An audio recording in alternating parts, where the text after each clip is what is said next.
Halo my friend, dimanapun posisi kalian, gimana kabar? Semoga kalian tidak menonton video ini saat di toilet umum. Berjumpa lagi kita dengan saya Lingga yang akan menceritakan sebuah film yang berjudul The Pickup tahun 2025 akan menceritakan dua petugas truk lapis baja yang rutinitasnya menjemput dan mengantar uang tunai. Kebetulan hari ini adalah rute terjauh mereka, di mana saat menjalani tugasnya, tiba-tiba disergap sekelompok penjahat yang ingin merampok mereka di tengah perjalanan. Mereka pun mencoba melakukan perlawanan. Jadi, bagaimanakah perjuangan yang mereka tempuh? Letakkan posisi kalian di posisi terenak, mari kita menyelam ke alur ceritanya. Sebelum kita lanjut, ada baiknya klik tombol subscribe dan loncengnya ya, friend. Thank you sekebon. Di kota Atlantik, cerita diawali saat Travis bertugas dari sebuah perusahaan bernama Guardian menjalani rutinitasnya menjemput paket di Bank First Atlantic. Di mana saat Travis menandatangani dokumen penerima, tiba-tiba seorang wanita bernama Zoe meminjam pulpennya. Setelah semua kelar dan menerima paketnya, Travis pun bergegas pergi. Di tengah perjalanan, tiba-tiba Zoe memberi sepucuk surat kepadanya. Dan karena paket yang Travis bawa berisi uang, ia mengira Zoe akan merampoknya dan menodongkan pistol padanya, membuat para nasabah bank tiarap massal. Ternyata semua itu adalah salah paham, di mana Zoe ternyata ingin memberi nomor teleponnya pada Travis dan ingin mengajaknya berkencan. Singkat cerita, malam pun tiba, di mana mereka berkencan di sebuah restoran. Mereka pun saling bertukar cerita dan tak lupa menertawakan kejadian tadi siang. Travis pun merasa berterima kasih karena tak melaporkan kecerobohannya itu. Karena restoran sebentar lagi akan tutup, tak ingin kencan mereka selesai begitu cepat, Zoe pun mengajak Travis menginap di hotelnya. Dengan wajah komodonya, jelas Travis tak menolaknya. Pagi pun tiba, di mana Russell berpamitan berangkat kerja pada istri tercintanya, yaitu Natalie. Karena hari ini adalah hari pernikahan mereka yang ke-25 tahun, Russell ingin merayakannya di tempat pertama kali mereka berkencan, yaitu di Tutorio nanti malam, dan berjanji tak akan telat saat pulang. Tonight, we're gonna have dinner.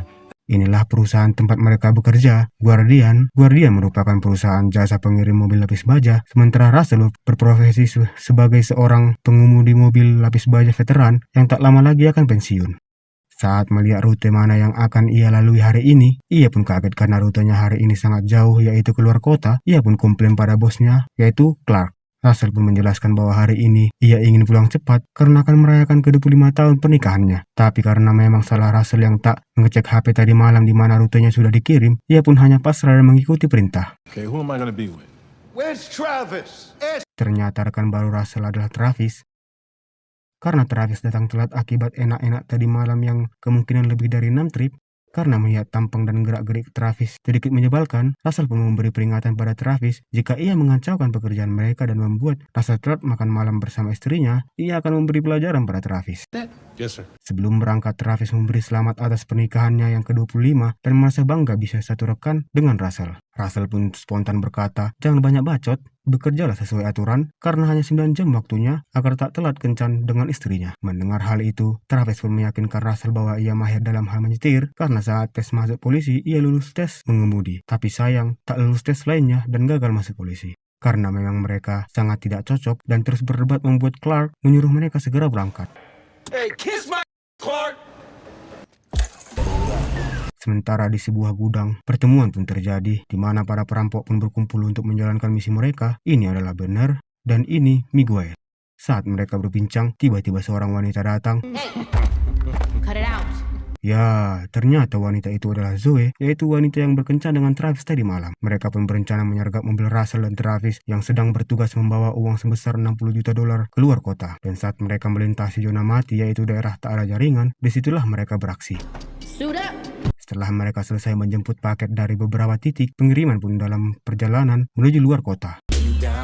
Man, it's an honor. Di tengah perbincangan asik mereka, tiba-tiba Clark memanggil Travis dari saluran radio, di mana Clark sangat marah pada Travis akibat ulahnya yang menodongkan pistol pada seseorang, yaitu Zoe, saat di Bank First Atlantic. Akibat ulahnya itu, bank tersebut mencabut kontrak dari perusahaan mereka di seluruh cabangnya dan akan memecat Travis setelah tugas hari ini selesai. Why don't you just let me explain, Clark? Hold on. Saat Travis merengek akibat ulahnya dan menyesali atas perbuatannya itu, Zoe dan rombongannya pun tiba dan tepat di belakang mobil mereka. Hang tight, Miguel. Karena Travis masih merengek atas penyesalan, Banner pun yang ingin menyalip mereka pun dalam posisi bahaya. Setelah terkepung, Zoe pun memberi ancaman melalui atap mobil pada mereka agar segera menepi dan tak akan disakiti. Pull over and you won't get Russell pun segera mencari bantuan melalui saluran radio. Sadar mereka berada di area zona mati dan tak ada signal sama sekali. Mencurigai hal itu, Travis pun curiga Clark adalah dalang di balik peristiwa ini karena yang tahu rute tujuan mereka hanya Clark. Akibat mereka memilih jadi pahlawan, Zoe dan CS pun memasukkan gas air mata ke dalam mobil mereka. Russell pun berusaha mengatasi hal tersebut menggunakan tempat makan siang Travis. Tong sampah, Cuk. Sementara Miguel berhasil menembak ban mobil mereka.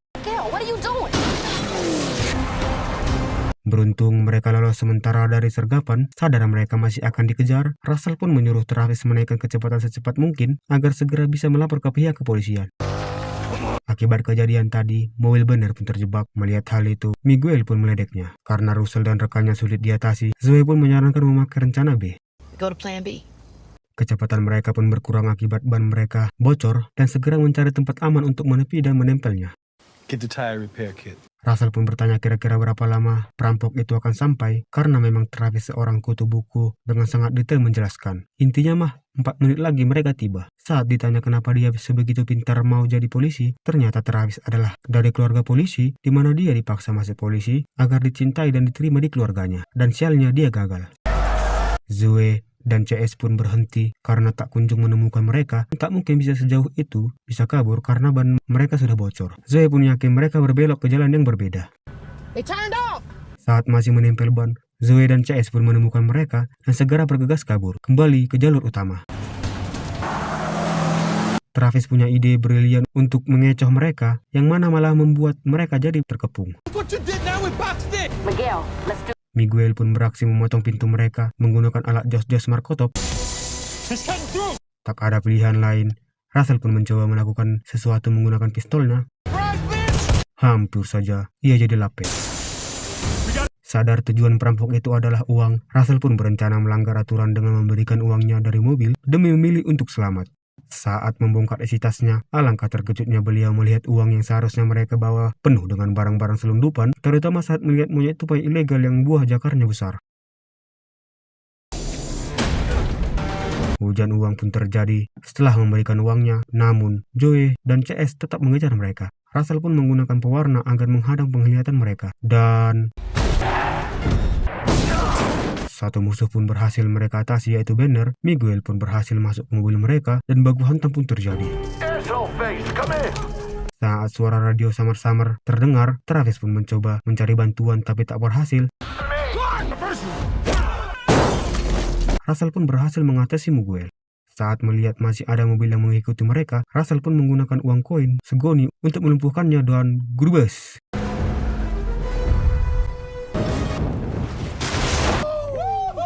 Setelah berhasil mengatasi semuanya, Travis pun memuji Russell hebat seperti Spider-Man, sementara Russell mengeluhkan tubuhnya yang sakit akibat efek umur. Ternyata mereka belum aman, di mana Zoe berhasil masuk ke mobil mereka. Disinilah mereka berada di sebuah rumah terpencil di sekap. Travis pun sangat marah pada Zoe dan menyuruh Zoe mengatakan pada Clark mereka akan bertemu di neraka, karena Travis masih menduga Clark adalah dalangnya. Saat Zoe membuka helmnya, betapa kagetnya Travis bahwa dia adalah wanita yang ia kencani tadi malam dan sudah terlanjur jatuh hati padanya. Travis pun mengingat kejadian tadi malam, di mana dialah sebenarnya yang sudah membongkar semua rahasia pekerjaannya dan rute perjalanannya hari ini saat mabuk. Dan memang Zoe sengaja membuat dia mabuk agar mendapatkan semua informasi yang Zoe butuhkan. Setelah menyadari semua kecerobohannya, ia pun merasa mual seperti orang hamil. If you throw up, you a bitch. Zoe pun memeriksa mereka dan mengambil cincin milik Russell dan akan mengembalikannya jika misi Zoe sudah berhasil. Big night. Ia pun menjelaskan bahwa semua ini adalah rencana Zoe yang sudah 2 tahun ia rancang dan mengajak mereka bekerja sama karena CS Zoe sudah tak selamat dan berjanji akan melepaskan mereka dengan selamat jika menuruti perintahnya. If they're okay, you let us go. Russell pun menjelaskan bahwa uang yang mereka bawa berjumlah $300,000, bukan $60 juta. Kemungkinan Zoe salah informasi. The truck is the score. Ternyata sasaran Zoe adalah mobil mereka, bukan isi mobil yang mereka bawa, di mana Zoe punya rencana jenius menggunakan mobil lapis baja mereka. Karena tak ada pilihan lain, mereka pun terpaksa mengikuti dan bekerja sama dengan Zoe. Di mobil, Travis berterima kasih pada Zoe karena sudah tak membongkar bahwa mereka sudah bercinta dan telah membongkar rahasia pekerjaan mereka hari ini pada Zoe. Mereka pun berangkat ke tempat yang diperintahkan Zoe. Where's Zoe? Ternyata Banner dan Miguel selamat. Merasa dihianati, mereka pun bergegas mencari Zoe. Di perjalanan karena Zoe masih tak percaya pada mereka, Travis membuktikan dengan mengontak Clark dan mengatakan mereka baik-baik saja. Setelah itu, Travis pun bercerita bahwa ia dipecat gara-gara mendorongkan pistol pada wanita tak bersalah saat di bank. Russell pun menyambut dengan mengatakan wanita itu menghilang setelah Travis jatuh cinta padanya. Karena wanita itu adalah Zoe, Travis pun menyangkal bahwa dia sama sekali tak jatuh cinta. Saat mengecek HP milik Russell, karena ada pesan dan telepon tak terjawab dari istrinya, Zoe pun menyuruhnya untuk menelpon dan menyuruhnya mengatakan bahwa bosnya menambahkan tujuannya hari ini yang membuat dia akan telat saat pulang nanti. Turn here. Here, but Now. Sebelum menjalankan misi, mereka terlebih dulu ke bengkel milik teman Zoe dan memperbaiki kerusakan mobil akibat kejadian tadi. Give me about an hour. I'll take care of it. Sementara mobil lagi diperbaiki, Zoe mengajak mereka ke sebuah restoran untuk makan siang karena mereka lapar, butuh makan, cuk. Lagi-lagi Russell diancam agar tetap mematuhi Zoe dengan menunjukkan video istrinya. Let's get something to eat. Saat makan siang, Zoe pun menjelaskan rencananya di mana mereka akan merampok sebuah kasino bernama Sorrento di kota Atlantik, di mana mereka merampok dengan cara menyamar sebagai truk lapis baja pengambil uang di kasino tersebut. Mereka harus datang lebih awal dari truk lapis baja yang asli untuk mengambil uang tersebut, karena hari ini adalah hari pengambilan uang sebesar 60 juta dolar. Ternyata inilah yang dimaksud Zoe. Karena pengawasan yang begitu ketat, mobil lapis baja mereka akan dimodifikasi oleh teman bengkelnya seolah-olah mereka lah pengambilan uang yang asli. The truck's ready. Setelah mendapat kabar bahwa mobil mereka sudah selesai, Zoe mengikat Russell terlebih dahulu karena ia ingin ke toilet bersama Travis untuk bertukar baju. Need your uniform now. Setelah selesai dari toilet, Zoe pun dikejutkan keberhasilan Russell melarikan diri dan langsung mengejarnya. Saat akan menghubungi temannya, tiba-tiba Russell berhasil melumpuhkannya dan mengatakan bahwa ini semua sudah berakhir dan menyuruh Zoe menelpon temannya agar menjauhi istrinya. Karena memang Travis sudah jatuh cinta, ia pun menanyakan kondisi Zoe, membuat Russell terkejut ternyata mereka punya hubungan. Dan menuduh Travis lah yang ternyata berkhianat. Zoe pun menjelaskan bahwa Travis tak tahu apa-apa, di mana dialah wanita yang Travis todong di bank sekaligus yang ia cintai, membuat Russell tak bisa berkata-kata. Saat di perjalanan, Russell sangat kesal pada Travis karena begitu mudahnya membocorkan semua rahasia pekerjaannya pada wanita yang baru ia kenal sehari. For the record. Sementara itu di bengkel teman Zoe, Banner dan CS menemuinya untuk menanyakan di mana keberadaan Zoe. Ia pun memberitahu setelah satu peluru menancap di kakinya. Dan 30 menit sebelum perampokan, Zoe mengikat Travis di mobil karena yang masuk ke kasino hanya Russell dan Zoe. I'm not the enemy here. Disinilah Zoe menjelaskan kenapa ia ingin merampok kasino tersebut. Ia bercerita bahwa ayahnya yang sudah bekerja selama 17 tahun sebagai satpam, beberapa tahun yang lalu saat terjadi kebakaran di kasino, rangkaian penguncian otomatis akan dimulai untuk melindungi uang agar tidak terbakar. Tapi tak ada jalan keluar manual untuk membantu petugas ke tempat aman. Ayah Zoe pun mengorbankan dirinya untuk menahan pintu besi agar orang-orang bisa melarikan diri. Terlepas dari kepahlawanannya, pihak kasino tidak memberikan gaji bahkan kompensasi apapun kepada keluarganya dengan alasan jika ayahnya tak menyelamatkan orang, ayahnya akan selamat dan baik-baik saja. Padahal saat itu keadaan mereka sangat susah. Now, I'm taking what's important to them. Tak lama saat mereka bersiap untuk beraksi, Russell dikagetkan oleh Natalie, istrinya yang tiba-tiba datang. Ternyata istrinya melacak keberadaannya melalui ponselnya. Karena merasa curiga Russell selingkuh, ia pun masuk ke mobil dan dikagetkan ternyata suaminya sedang dirampok. Tentu ia diikat bersama Travis. Yes. Karena sudah waktunya, mereka pun bergegas masuk ke kasino. Saat di pemeriksaan, petugas kasino sedikit curiga pada mereka karena datang lebih awal. Tapi karena penyamaran mereka begitu sempurna, mereka lolos masuk ke kasino. Saat akan masuk, satpam pun kaget karena yang menjemput bukanlah mereka, tapi Russell mengeluarkan jurus combo LC-nya, membuat satpam mempercayai perkataannya. Only the dumbest of asses. Sesampainya di brankas, mereka dikagetkan oleh seorang petinju dan emak-emak arisan yang sedang berfoto dengan uang yang akan mereka rampok, di mana seharusnya mereka sudah selesai foto 30 menit yang lalu. What up, champ? Karena waktu mereka hanya sedikit, Zoe pun berbohong pada petinju tersebut mengatakan bahwa saingannya di lantai atas sedang menjelek-jelekkannya dan keluarganya di internet. Karena tak terima, ia pun langsung meninggalkan brankas. Dengan begitu mereka pun berhasil mengamankan uangnya dan segera bergegas membawa ke mobil. Saat di perjalanan, tiba-tiba manajer kasino menghampiri Zoe dan memberi ucapan prihatin akibat musibah yang menimpa ayahnya. Kirain mau ditangkap. I'll let you go. Beruntung mereka keluar tepat waktu dan berpapasan dengan mobil pengambilan yang asli. Saat di perjalanan, mereka pun dikagetkan mobil polisi yang ternyata hanya lewat menuju kasino. Mereka pun menuju ke sebuah gudang di mana Joey sudah menyiapkan mobil agar ia bisa segera ke bandara kecil di mana ia juga sudah menyiapkan pesawat untuknya untuk memulai kehidupan baru dan menghilangkan jejaknya. Dan di gudang itu jugalah Joey membebaskan mereka semua. Sesampainya di gudang, Gurbes, Bender berhasil melumpuhkan mereka. Russell, honey, Russell, wake up. Miguel pun berencana melenyapkan mereka menggunakan bensin, sementara Bender mengamankan uangnya. Beruntung ada tangki dekat mereka, alat yang bisa memotong ikatan mereka. Saat Joey berusaha bernegosiasi dengan Bender, Russell melihat ada kesempatan menyuruh Travis memasukkan gigi mundur. Gurbes. Mereka berhasil membuat Bender dan CS kalang kabut. Russ, you okay? No! Saat akan membidik Travis, tiba-tiba Joey berhasil merebut senjata Bender. Saat Bender adu pelor dengan Joey, tak sengaja menembak CS-nya sendiri. Melihat ada kesempatan, Joey pun bergegas ke mobilnya untuk melarikan diri. Sementara itu Bender menangkap Natalie sebagai sanderannya dan bergegas mengejar Joey. Travis dan Russell pun bergegas mengejar Bender. Saat pengejaran yang begitu sengit, tiba-tiba polisi datang di mana sasaran mereka adalah truk lapis baja yang Travis bawa. Saat mobil mereka mendekat dan menabrak mobil Bender, tentu Russell marah karena di situ ada istrinya. Tiba-tiba Clark menghubungi mereka dan menanyakan di mana keberadaan mereka karena ada seorang kolektor yang marah dan menanyakan monyet tupainya karena mereka telat lebih dari 1 jam. Di mana kebetulan Clark sedang menonton berita di TV, ada sebuah perampokan. Clark pun dibuat kaget ternyata perampoknya adalah mereka dan memberinya juru tengah melalui siaran langsung. What the fuck, man? Bender mencoba menembaki Russell dan CS, di mana itu membuat polisi kecelakaan brutal, sekaligus menghentikan kejaran polisi. Ia pun memukul mundur helikopter polisi. Zoe kabur menuju bandara kecil.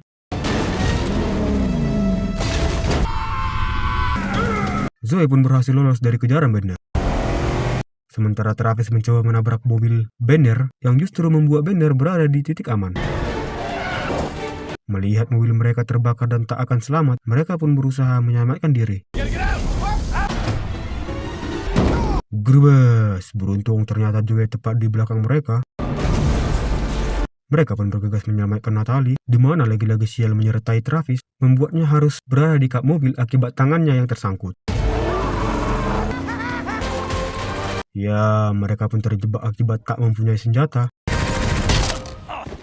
Grubes, Natalie berhasil menumbangkan Bender. Setelah pertikaian yang terjadi, Russell pun menyarankan pada Zoe jika terjadi masalah padanya, ia harus mencari pengacara dan melakukan terapi agar tak melakukan perampokan lagi. Ride off into the sunset with me? Zoe pun mengajak Travis agar kabur bersamanya, namun Travis menolak dan akan membiarkannya pergi begitu saja. You don't have to wait 2 days. Zoe bergegas menuju pesawat yang ia siapkan. Russell pun mengambil cincinnya dari kantong Bender karena saat di gudang, Bender sempat merebutnya dari Zoe. Hal romantis pun terjadi. So happy. Tak lama polisi pun sampai di lokasi mereka. Selesai pemeriksaan, polisi pun menghampiri Travis. Beruntung, Russell tak mengatakan apa-apa soal kecerobohan Travis. Thank you. Singkat cerita, 6 bulan kemudian, di Bali, saat menikmati kehidupan damainya, ia menerima telepon dari Travis, di mana Travis baru bisa berhasil menelepon Zoe setelah mencoba semua angka, karena tak ingat 3 angka terakhir nomor Zoe, di mana ternyata Travis sudah menjadi wakil sheriff. Setelah pensiun, Russell dan Natalie pun berhasil mewujudkan impian mereka, yaitu membangun penginapan dan sarapan mereka sendiri. Dan hari ini adalah hari pembukaan penginapan mereka. Russell pun menerima sebuah paket yang ternyata setelah dicek, isinya adalah uang tunai dari Zoe. Yeah, we're great. Seorang kurator museum menelepon perusahaan mobil lapis baja yaitu Clark untuk mengeluh tentang monyet tupainya yang rusak. Gosong, cok. Tamat. Ending yang berbuat tobat. Bertobatlah. Pesan yang bisa saya simpulkan dari film ini adalah, jika kamu dendam pada seseorang, janganlah kamu membalas dengan kejahatan, apalagi merugikan orang-orang di sekelilingmu. Tapi, kontrollah emosi dan mentalmu agar sukses melakukan hal-hal baik di kemudian hari. Saya Lingga, petugas yang tidak digaji. Sampai bertemu di video selanjutnya. Buah jakar monyet tupai. Wik wik.